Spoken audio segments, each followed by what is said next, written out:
Hello there. Yes. Welcome to the last Khronos session of AWE 23. It's very exciting to be here.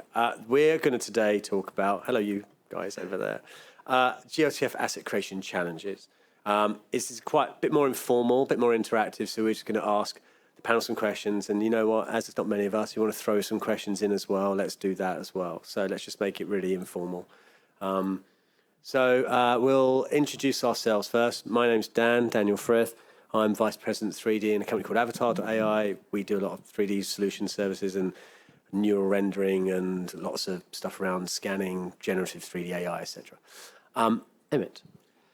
My name's Emmett Lalish. I'm a software engineer at Google. I run the model viewer open source web component, which is just there to make it so you can throw a glTF model up on your website with one line of code, make it nice and easy. Trying to get this to be a pretty ubiquitous media type for the internet. Hi, I'm Jatinder. I'm CEO of Super DNA 3D Lab. We are primarily into 3D content creation using glTF a lot for retailers, for brands, and solution providers. Hi, I'm Alexey Medvedev, so I'm a Khronos chair for 3D formats working group, and also I'm coincidentally working for Meta. I'm AirTech lead. I should have also mentioned that I'm Vice Chair of glTF 3D Formats Working Group with this fine gentleman over here and with these wonderful panelists. Right, so I'll do the sizzle reel. We'll bring it up one more time, right? The final one of AWE, right? I hope it'll probably lag. There it goes. Yep. I'm going to bring it up individually. 1 second.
Right. So we're just going to go to questions to the panelists. So I'm going to start with you, Emmett. What a pleasure. Can you share your experience? Can you share your experience on conversion from existing formats like, say, USD to glTF and vice versa? I also know you're working a lot of issues surrounding USDZ as an example. Tell us what you think, please. Sure. So Yeah, conversion of file formats has always been difficult.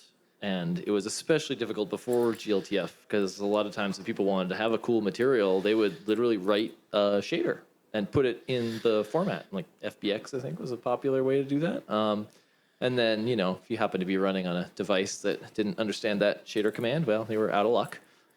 And if you wanted to convert it to some other system, that was pretty non-trivial. And so you were still dealing with those situations, right? Like, you have to be careful. But the nice thing is PBR has become a lot more accepted. There's a lot more workflows that are based around it. And there's even some more talk these days of actually adopting the PBR standard from glTF in other formats, simply because it's convenient. So I think that this will be getting better, at least. For instance, like there's already a glTF node in MaterialX. MaterialX is a very broad system of being able to find materials that's supported in multiple places. And so this is starting to make it really easy within existing workflows to actually author with sort of glTF style materials in mind at the beginning, and then it makes it dramatically easier to pass things through the rest of your pipeline. So we're looking forward to more collaboration with USD on this front, because USD is a fantastic authoring format. glTF, not really for authoring. Great for distribution, great for end product compressed delivery. So we really like that workflow, that translation layer is super important to us. But yeah, then I also deal with USDZ. USDZ is tricky because it's really not the same thing as USD, which is confusing to everyone. But right, it's both a subset and a superset, right? So it's no real clear way to deal with it in terms of USD, and it's much closer to what glTF is trying to do, but it's lighter on spec and standardization and such. So like for instance, in model viewer, right? I mean, the only way that you can load a model in AR on an iOS device is through Apple's Quick Look, and the only file it supports is USDZ. So we have no choice but to work with the format, and we do, and we can even now on the fly auto convert your glTF directly to a USDZ as you go. It's almost instant, and that makes it a lot more convenient for our users, so they don't have to think about figuring out that translation. But, in the process, we've realized all kinds of things. There's a bunch of, we can't support animations because, again, we're trying to do this without a clear spec. We're doing the best we can. We're trying to get them to render similarly, but there's no information on how Apple renders things, right?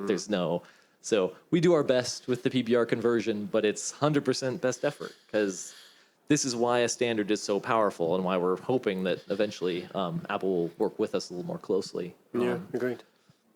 So Jatinder, to you as well, then, like, obviously with Super DNA, you build a lot of content, a lot of asset creation. So what challenges do you also fight with this? So if I look at the material side, I mean, a lot of things which Emmett has mentioned, so those all are upcoming things, and few of them are happening. And we know they are going to solve challenges which we are facing right now. For example, we talk about MaterialX. We talk about the glTF specification getting used in all the formats.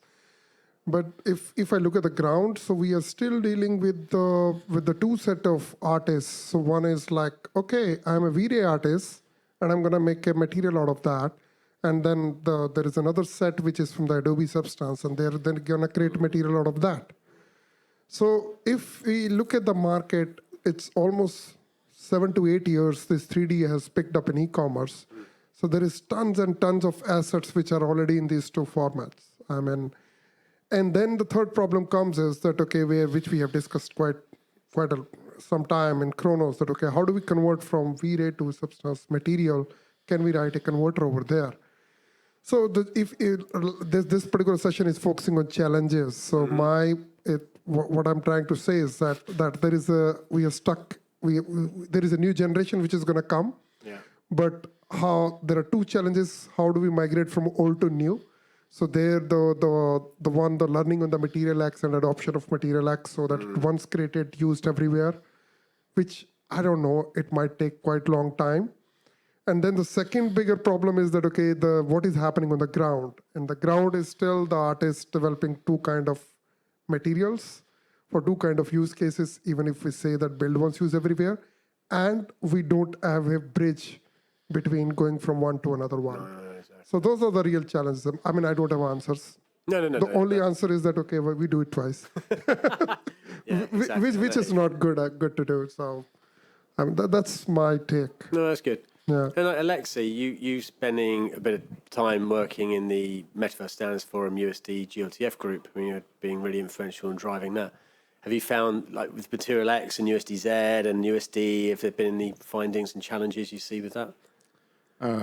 First of all, we have a lot of challenges that we need to, even definition how we can interop between glTF and USD is a way more complicated question that we think.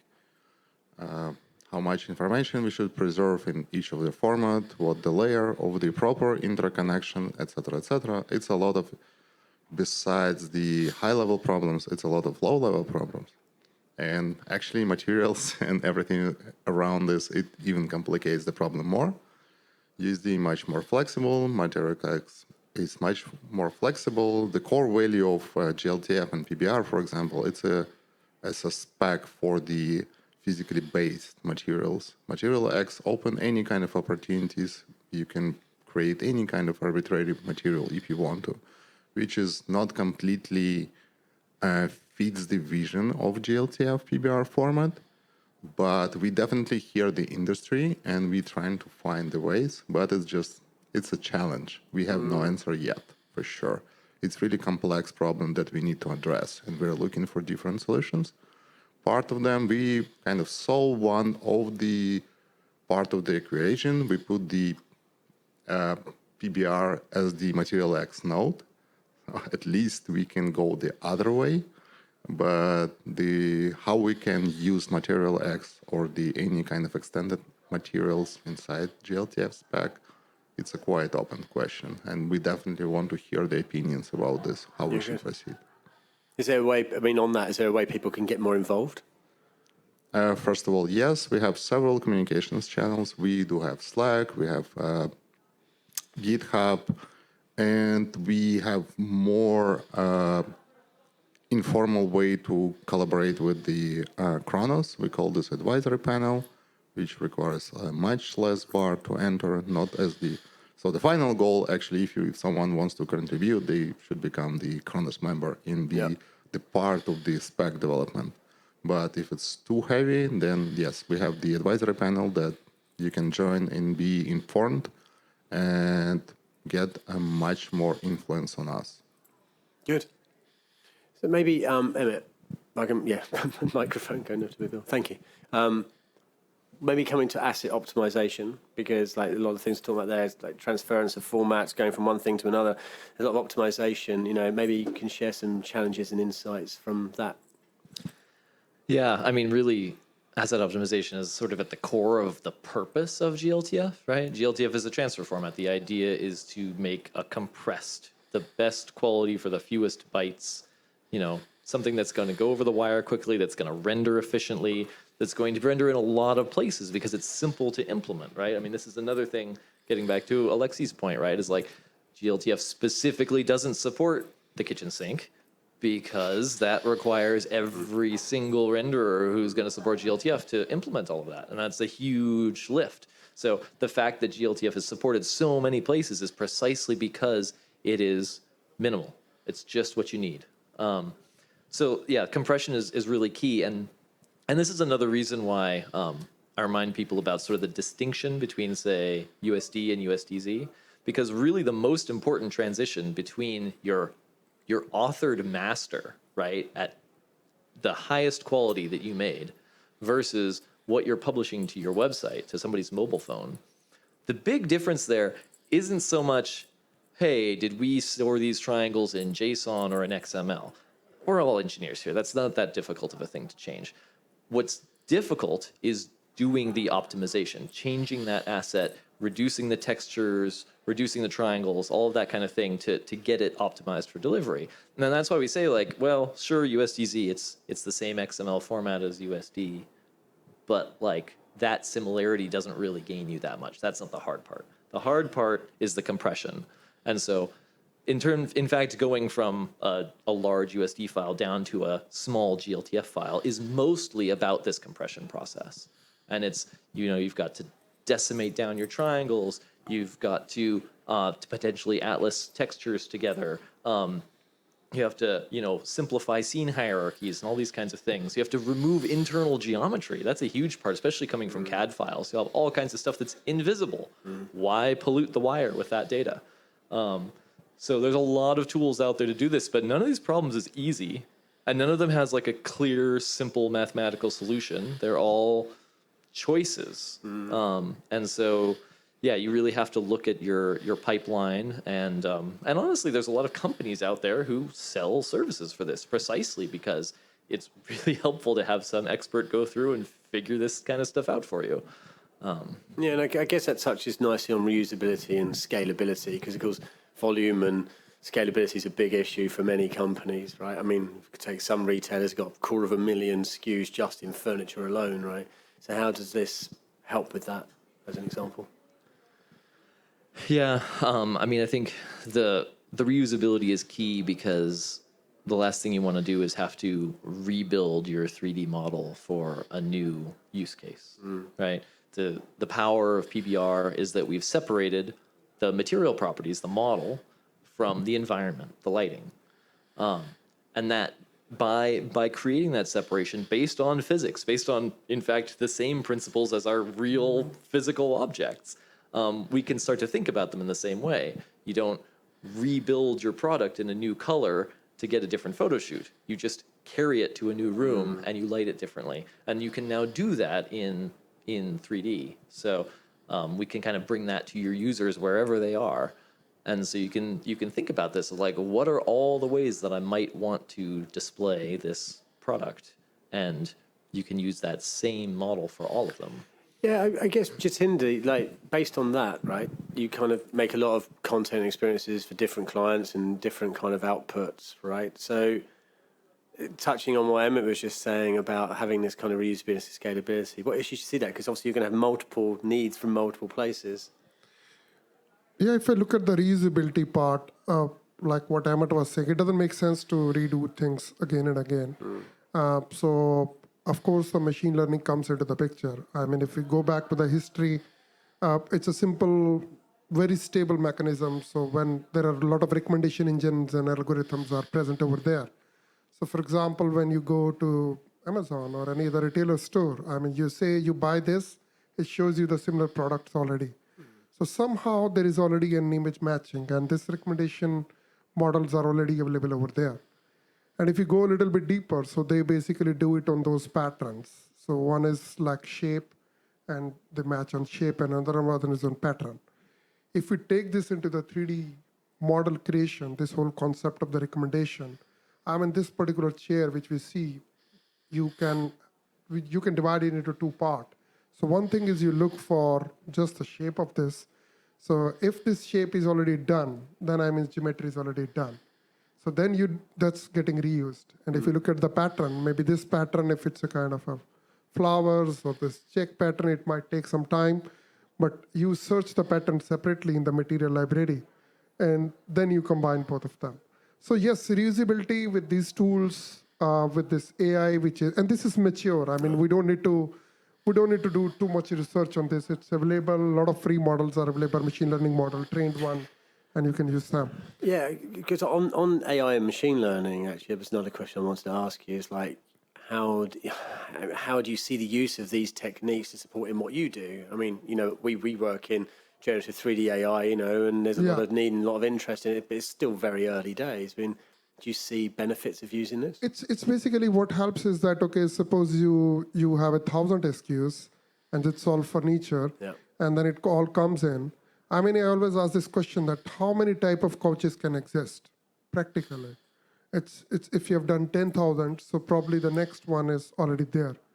So that's if you keep that fundamental in mind, this means that there will be a point which will come. Even though I'm going to mention the caveats also related to that, which is whole set of IP discussion and who owns what. But practically, if you look from that perspective, how many chairs, how many couches, how many of these like complex chairs can exist? So it's already done somewhere. So if a model takes around 24 hours, which is complex and with all the wrinkles and everything, and with the reusability and similar one, you can reduce it to 60, 70%. I mean, you can do 3 products in the cost of 1.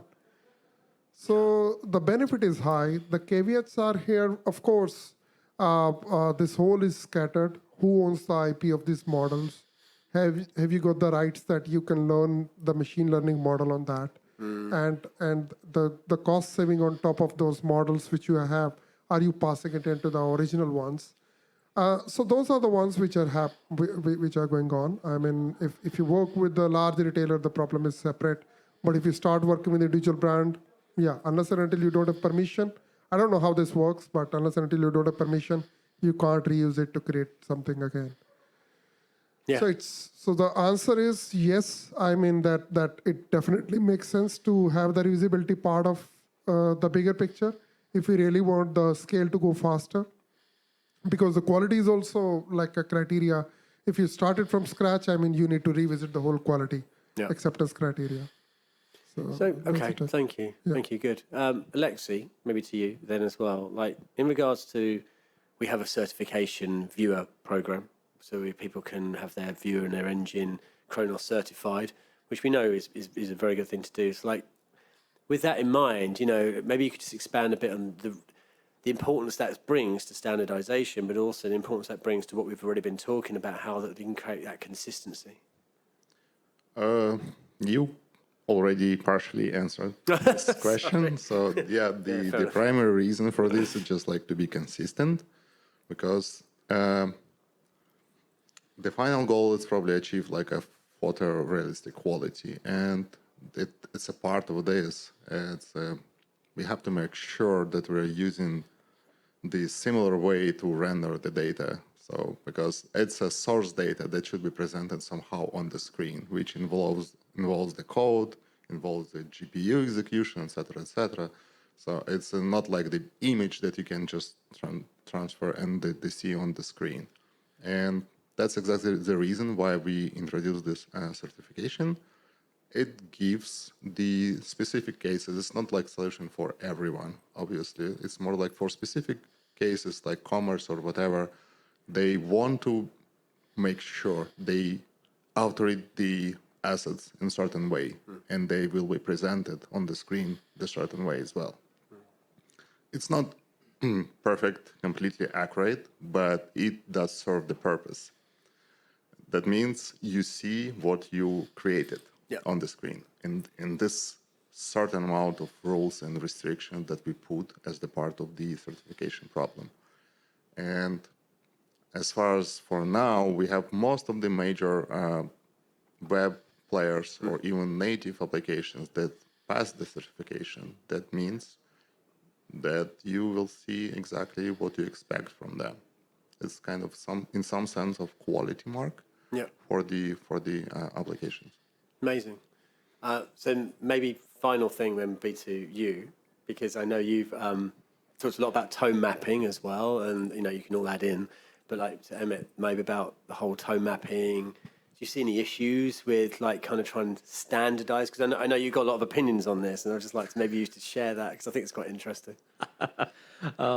Yeah, I think so.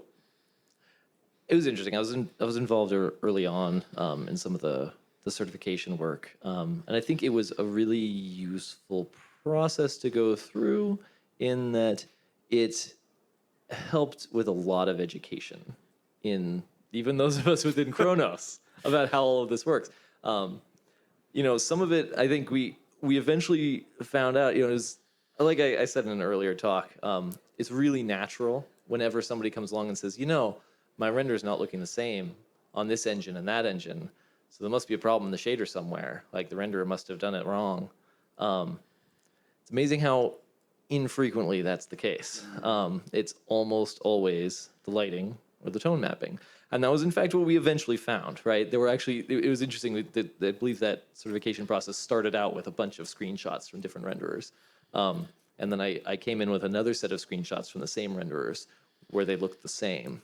I was like, this is what happens when you actually apply the same lighting and the same tone mapping. Like you actually set up all of the renderers to be the same as each other instead of using their not consistent defaults, right?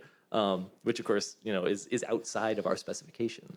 And so it was interesting. what we've actually found, I mean, I've done a huge amount of work on the consistency, basically drawing the consistency of the renderers together. And we have done an amazing job of that in the PBR working group, because in fact we have invited most of the maintainers of those renderers to be involved. And that collaborative environment turned out to be an extremely good way to deal with this, because we would simply set these things up with all the same renders. We would post these sample models that tested all the different corners of glTF. And we would run through and say, hey, why does your renderer not look the same as mine? And then we would actually dig into it and figure out what the differences were. And over the years, those differences have gotten much, much smaller, because simply, so I look at this instead of a certification process, we look at this as the public shaming process. Which is like, well, here's all the renderers, here's what they do. Why is yours sticking out? Yeah, and they fix that nice and quick. Yeah. And that's turned out to be really effective. And it's really critical, because the biggest problem with a certification we found is that you want a certification to be objective, right? You don't want somebody saying, well, I don't like your renderer, but I can't really explain why, right? That's totally unfair. But no one has ever developed an objective pixel metric that is a good match of human perception. And that's the fundamental problem. So basically, there's just no way to actually measure how accurate a renderer is. The best we've got is people look at it and say, something feels off about this. And then the best we can do is all discuss and look at some math and try some changes, and eventually come closer to consensus. But the idea of telling them, well, I'm sorry, yours is right or yours is wrong, especially when the right answer is pretty distant in some cases. The right answer is the path tracers, right? We in the rasterizing land, I'm sorry, I can't give you internal reflections. I can't give you correct refraction, right? I have to fake this stuff. And we can fake it in a way that's pretty convincing. We can fake it in a way that your users will have a very hard time knowing what's going on. But if you do a pixel comparison of one way versus another, well, sure, the pixels are all different, but it's not really the point. So it's this element of there are parts that are really important, color accuracy, right? But color accuracy that has to change appropriately under changing lighting. So it's not just you have this color, it's that it's perceived correctly in all the different possible environments. So it's, we've just found that there's a lot of subtlety to this, and I think what we have learned is that there is no getting around the fact that this is a hard problem, and you can't apply an easy solution to a hard problem. But we're actually making tremendous progress. The renderers honestly have fantastic conversions. I'll be happy to show you public examples. Good. Has anyone else have you got any other glTF asset creation challenges that you would like to share? Anything we talked about, optimization, assets, scalability, reusability, engines, anything else? I just want to mention one of the difficult things which we face. I think in one of the prep talks, me and Emmett were discussing about those Lego models. So where basically you have a complex model if you take up a Lego whole set. So there are small objects and they all have to come together. They all have to fit into the one glTF. And yes, practically this is possible that you can push and to take out each and everything and then still make this fit into this glTF file size limitation. But to be very frank, these kind of artists practically are very rare, or the cost becomes very high and expensive. Yeah. So definitely, I mean, I just picked up a Lego as an example because in our mind, it's very easy to see that, yes, it's a Lego set is with a lot of small objects. And, but this is still a problem. I mean, you can't move all the assets just by like this to glTF. Whatever optimization you can think of, because that's, I mean, a lot of time the rejection happens because of the complexity. And they say we can't do it. Yeah. So even if you want to. Okay, thank you. Alexei, you got anything else you want to add? Maybe just worth to mention, not just like the challenges per se, but the fact that glTF helps a lot to overpass them. Yeah.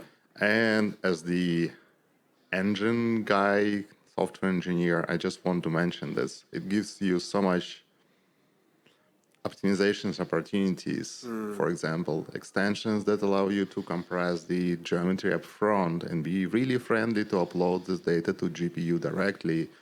And the way how glTF deal with this, it's amazing. Yeah. It has so much flexibility. You want to be friendly for just your viewer, text viewer, to understand what's going on. You can just export to JSON in text format and see what's going on. Either you can just convert to the blob representation, which can be directly loaded into GPU memory without any additional processing, which is tremendously effective for the runtime. And that's the kind of core value of glTF. If you start to understand the value of this, that's extremely useful to actually to overpass those challenges. Yeah. Just be mindful how you're using the data, how you prepare it, what your customers, what their hardware, and you can be really effective. Yeah, it's very, very interesting. I mean, like, we'll come to the questions on the audience in a second, but like, where I work, we work with a lot of different types of client who have their own engines. Some of them have their own engines, some of them use our engine, you know, but the one consistency is actually glTF. The one thing everyone asks us to provide them is glTF files. It's the one consistency. So our entire pipeline is built around glTF.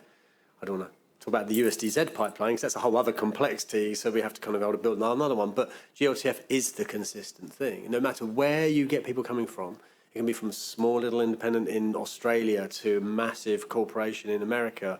They all want glTF files. That's not surprises because by the end of the day, you have to render your data somewhere, right? Yeah. And that's the answer for this. Yeah. You can use any kind of tools that you want for authoring, but when it gets to the delivery and rendering, that's kind of... It's really good. Yeah, I mean, I would say that's what's magical about glTF, right? I feel like it's the first format where there was even effort put into the idea that different renderers, independent code bases, would actually render it the same way. No one even contemplated that. That's just not how the industry worked before. And that was such a huge win on the Khronos side to realize that would be a valuable thing to standardize on. And yeah, I think it's just made such a huge difference that you don't have to worry about where you're going to use it. This file means something. Yeah, great. Thank you all. Really good. Questions from the audience? Anyone got any questions to this wonderful panel of experts, excluding me? Anyone? Mike? I have some questions for Emmett, yes, for the recording. Curious if you've heard of or used the .reality format. This is like an Apple-y format that is somehow related to USDZ, but it has some additional capabilities. I've only come across it like rarely, but I was just curious if you've done much with it or if you've thought about how that could relate to, glTF and are kind of trying to merge things. Yeah, I honestly don't know a lot about it, even though I support it. In the sense of, as I say, we launch AR on all platforms with Model Viewer that support it, and so on iOS that means Quick Look, and that means giving them a file they support, and that's USDZ and .reality. Now, I've not ever looked into the details of .reality, but I would take a wild guess, being an engineer, that it's probably a USDZ with other stuff. And that's why I referred to USDZ as both a subset and a superset of USD, because there's a lot of things in USD that don't work in USDZ, but then there's a bunch of stuff in USDZ, but maybe more so in .reality, these interactions kinds of things that are outside the purviews of USD generally. And so, yeah, there's a bunch of interest in the Khronos working group dealing with sort of glXF, kind of maybe higher up at the scene level rather than the model level, looking into things like interactivity, lighting, all these kinds of things. Because, there's clearly a desire to make a whole interactive experience transferable. Actually, I want to mention that Khronos participate widely in MSF format, kind of as well. And I think it's our goal metaverse standards. Yeah, and that's one of the goals, to be open as much as possible. I think that's the huge value in this. And the formats like USDZ, not like a pointing finger at, but it's kind of the slightly contradict the idea. And then basically we're trying to be open. We're trying to open the standard, and we're trying to build the infrastructure and like any kind of ecosystem around this based on the open standards. Yeah, that's a huge value in this. No, I completely agree with that. I mean, we've talked about this before. Actually, we were talking about it over lunch. We were talking about how when Pixar decided to release USD, they saw the benefit it brought to the industry, right? And them as a group, they had a tool which helped them with their production, and they were like, you know what, this is great. Let's just give it to everyone. And the great thing about glTF is it kind of works for everybody. And so actually, that kind of collaboration, that kind of open source sort of mind thinking of grabbing stuff and working together is really important. And I know the work we've done in the MSF USD glTF collaboration, when we've gone in and gone, what do you guys want? It's been really good. It's been it's really, and they got a lot of energy for glTF and PBR because of that, you know. And it just creates a lot of opportunities. Yeah, I agree. Just like the way that we can collaborate on this level, and Great. it's amazing. But the one caution I would add is that part of why glTF, I think, has been so successful is its narrow scope. It's got a tight spec. It's easy to implement. It's been implemented a lot of places because of that. Now, we look at, glXF and kind of looking at big, handle interactivity, handle lots of stuff. We're going to have to think through the right way to message this and the right way to spec it so that we don't break that, right? We need to be able to keep a lightweight core. And then, yes, we want to enable things in other places as well. But if we make everybody have to implement the kitchen sink, we're going to end up with the same situation as USD, which is that, well, you just have to incorporate the USD SDK at, however many hundreds of megabytes. And that's just not an option for a lot of people. So we need to be cognizant of that as well. any more questions? Neil Trevitt. Last question. Surely you should know everything. So to Emmett's last point, should we specifically put more focused energy into creating sample implementations and open source for some of the new functionality like glXF and interactivity? I mean, certainly it's been fantastic with Khronos that we put so much effort into the open source implementations because that gives people a leg up. But keep in mind that's not enough by itself, right? If we create a beautiful open source implementation that is huge, there are plenty of places that cannot use it, right? 3JS is so popular because it's 150 kilobytes for a whole game engine. All right. So we need to remember that the amount of code matters, the amount of maintenance matters, the amount of over the wire matters. Yeah, great. So maybe that should be part of the specification process, at least getting some down the path of an open source implementation that's of reasonable size. And if we find that there's some part of the spec that's blowing that up, maybe that's something to reconsider. That's probably a really good approach to introduce some kind of metrics that we discussed constantly. But no, I want to say something. So basically, replying to Emmett's point, I think actually we are doing great to guarding all our effort regarding extension of the format itself. So I'm not worried so much. Sometimes I even worry the opposite way. Probably we're moving a little bit slower than we need to. But yeah, that's kind of, I think, we kind of understand the value of the format and we want to keep this. Yeah, and just to add, if I can, I think that there's always, it feels to me that there's always a new request or a new idea, or we need this, we need a new extension, we need an addition, right? And I think it's going to naturally expand. And I think, yeah, you're right about the kitchen sink, but I think the business case is like when we work with 3D Commerce and the business case is coming in from there, we're going to have to support that. Or change the mindset of like, well, actually, no, we have to kind of make glTF 3.0 or something, It's going to be quite interesting to see how that evolves because it's going to expand. You can't stop it expanding. I tend to agree, but I would also say that the biggest value we add in the being members of the standards body is in, I don't want to say saying no, I want to say reminding people that there is more than one way to solve a problem. And that putting data into the format is often people, like I deal with this at Google all the time. I'm kind of the glTF guy, so people come to me with all kinds of requests. And every single time it's, how about we have an extension for this random thing that we're doing? And what I remind them is, well, okay, sometimes that's a good idea, but there are a lot of ways to solve that problem. Let's think through if the format is actually the right one.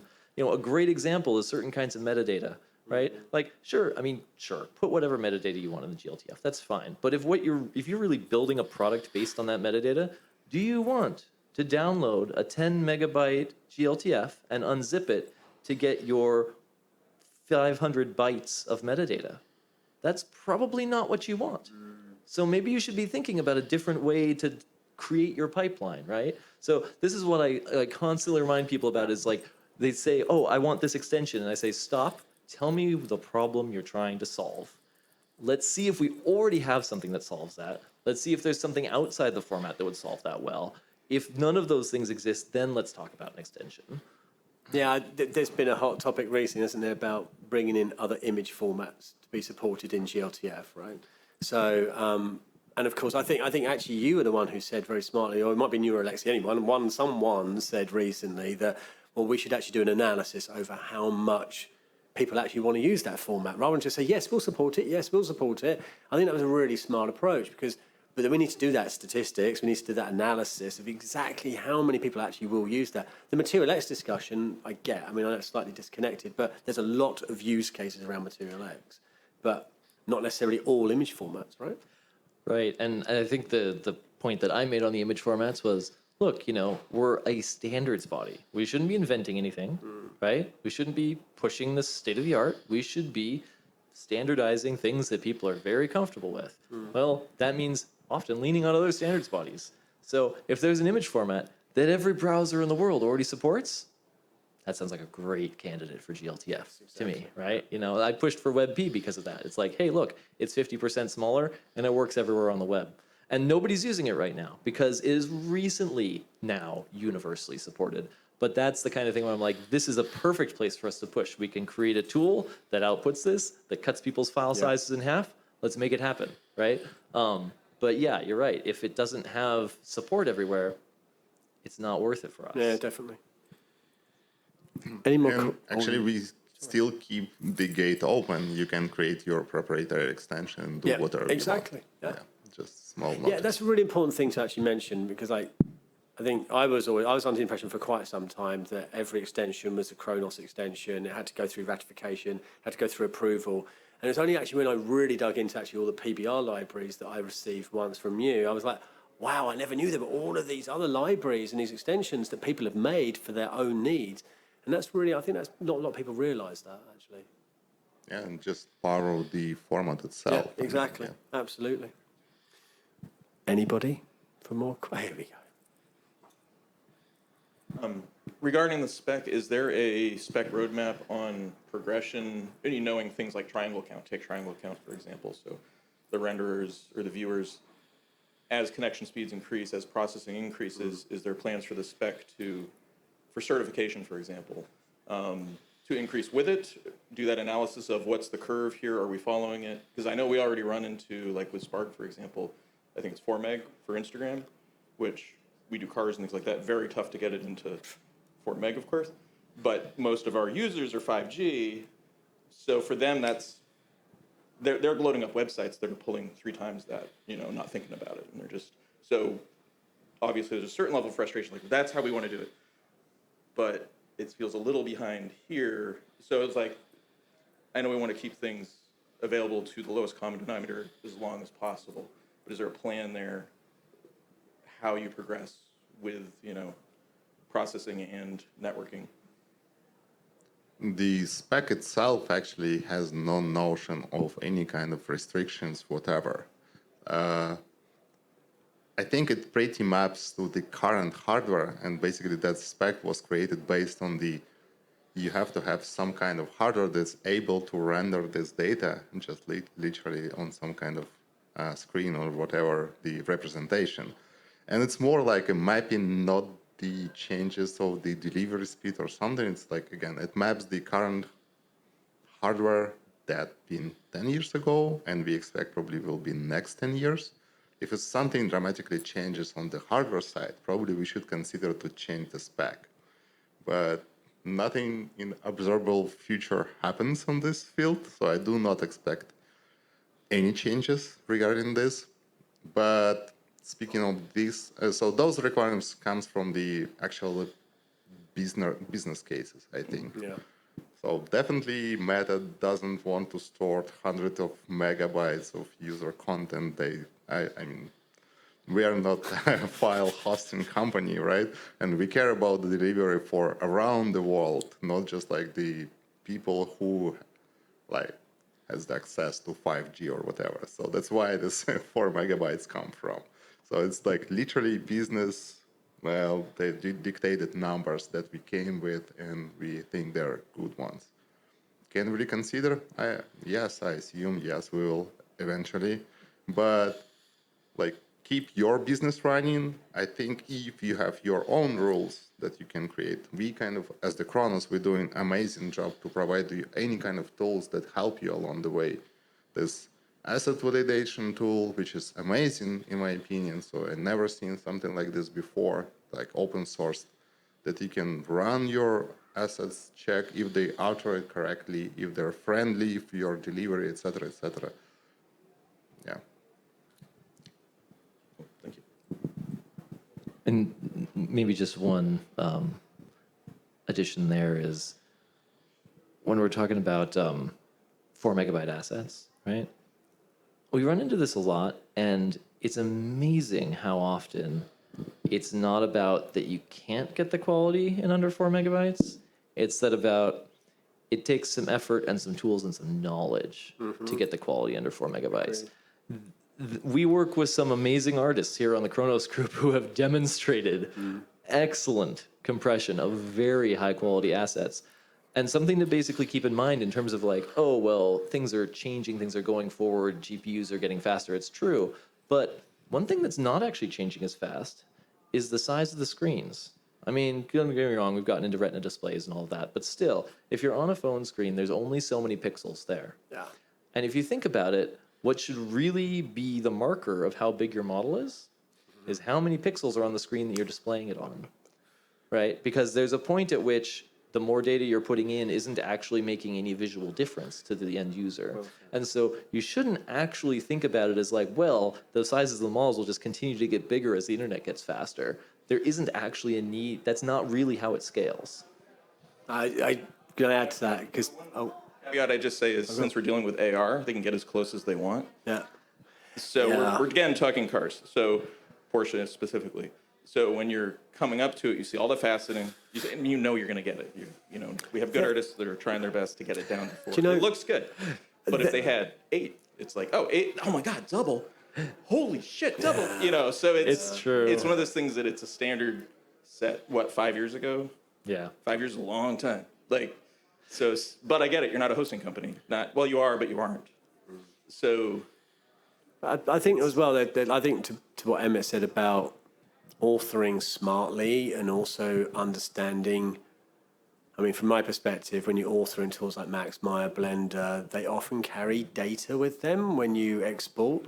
And if you know certain techniques to watch out for when you're authoring at a geometry level and a UV level or whatever, they actually really drop your file size.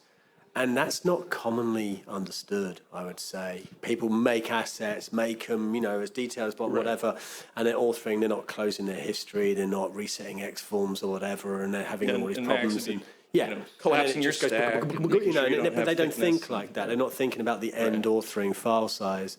There's actually like a watch in the sizzle reel that those guys, that watch there is mostly geometry. It's about 280,000 tries, but it's actually got next to no materials on it because the materials were the things that made the file size really big.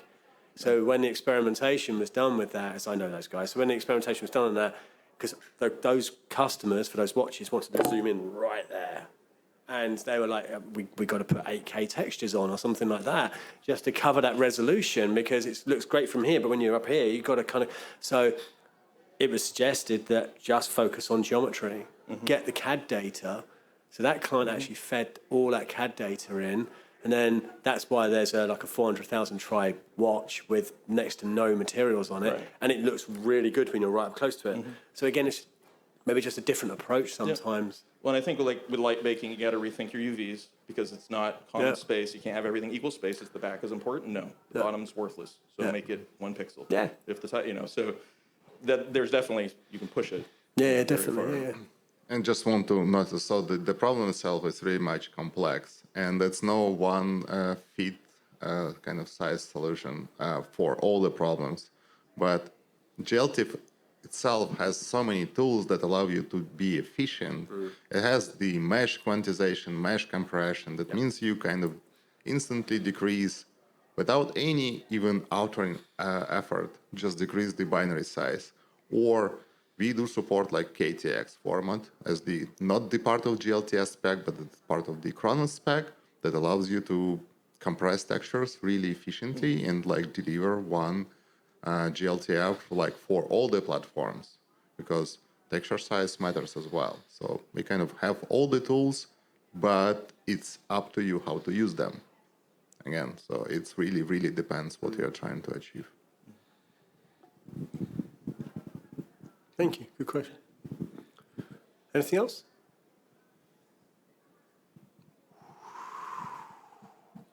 Okay. Oh, Neil, got another question. So should we do a training video then on how to strip out all the unnecessary data from asset files? First of all, I think it reminds a lot of kind of my game development legacy. So it's a lot of information already, I believe, on the web. It's pretty much the same techniques, that nothing different like commerce or whatever. It's still assets creation. So it's widely used in the game development. Yeah. I mean, when I worked in games for many years, and like when you were talking about not putting ridiculously high textures on something that's only just being displayed at like 1920, 1080 or something, we always used to work at a principle of like 1 pixel per centimeter, And then so when you see people put in assets of buildings with massive textures, you're like, yeah, that's in the distance. You're never going to get close to that. And it's just it's crazy how people think, oh, I've got to put as much into it as possible, That's right. Although I would set expectations, Neil. This is it's not going to be one video. This is going to be like a college course. There's a lot to it. Exactly the college course. Yeah. First of all, I believe it's technically college course. So and then it's like I like the way how Emmett put this. It's not the certification. It's like a shame plug or whatever, right? The way approach. I think this should be something like similar. So just like turn on wireframe and be ashamed how many triangles, for example, you have, or vice versa. I mean, I'm just Yeah. Yeah, just name each triangle by the author or like an artist who created and. Actually, I worked in IKEA for years, and we used to have the 3D artists there making the images. That it was amazing how everyone just put their V-Ray settings to max, right? And actually, at the end result, when it was being put onto the website, it made absolutely no difference. So and so when you were bringing it down, it was like, well, you can bring your settings right down, and you're like, oh yeah. So it's incredible how that mindset of like I've got to put as much into it as possible to make it look as beautiful as possible isn't actually true. I like Neil's training videos though. I've seen a practical scenario. So like if we go back to the artists like 10 years back, so a lot of people were working just in visualization from the artist community. So visualization is where they're interior designer, because that exists since last 15, 20 years. You need to make objects, create a 3D room and take a render out of that. So when they come up with that experience, they never cared about all this optimization. So there was a big set of artists, let's say industry, so which doesn't register, they never learned, because the education also was not needed. And then when the gaming came into the picture, then they were like, okay, I mean, what is this? And then when we talk about 3D in e-commerce, they're like, what is this? So most of the company, it's my personal experience. So when we started with this whole thing, and I asked my guys, okay, let's hire some artists. They said, oh, yeah, let's hire it from the furniture visualization domain so that they can come because they already know that and we are going to work in the retailers and e-commerce furnitures. Boom, nothing works. And then it was like, okay, why the hell it happens? And then lately realized all the people in gaming knows that how to optimize asset. So now you are doing the visualization kind of stuff, but you need a guy who's from the gaming background. And then, of course, it was like a journey. Yeah. But there is this is like a practical thing I have observed myself. A very common problem. There's also, I've witnessed a real capability shift in the industry where if you look at the work that's going on in virtual production in the film industry, right, you're seeing VFX artists having to be completely retrained. You know, they've been used to being able to throw as much as they want into anything, and now they're having to work in a completely different way. And that's really interesting because also a lot of asset creation houses out there have got VFX specialists, and then you're asking them to create real-time assets to the same kind of level of quality, and that's a completely new training program for them. And it's really interesting how I personally, I've seen how the whole industry has shifted towards doing really amazing photoreal rendering, and now it's all having to be retrained to work in runtime. And it's quite a big learning curve for a lot of people. I mean, we suffer with it quite a lot. You know, you've got artists who have been worked at Disney or whatever, and then they're kind of, I don't know how to do this to make it look really good in runtime. There's a lot of training involved. So I don't know if you've had the same, but it's quite a fascinating shift in the ecosystem because real time is getting to be now with virtual production photoreal, and it's having to retrain all the people as well. So anyway, there you go, little ramble. Any more questions? We are actually out of time now. Well, thank you. Just before everyone goes, if you want to, if you're not already, because I think most of you are, if you'd like to join Khronos and participate in the working group deliverables, please do. You can have a look at the khronos.org/members with more information about joining. And then also, if you're interested in using, if you're already a member, you can sign up for account access at members sign up. But also, if you're interested in using any of these standards or learning more, GitHub Khronos.org. Thank you, and have a great weekend.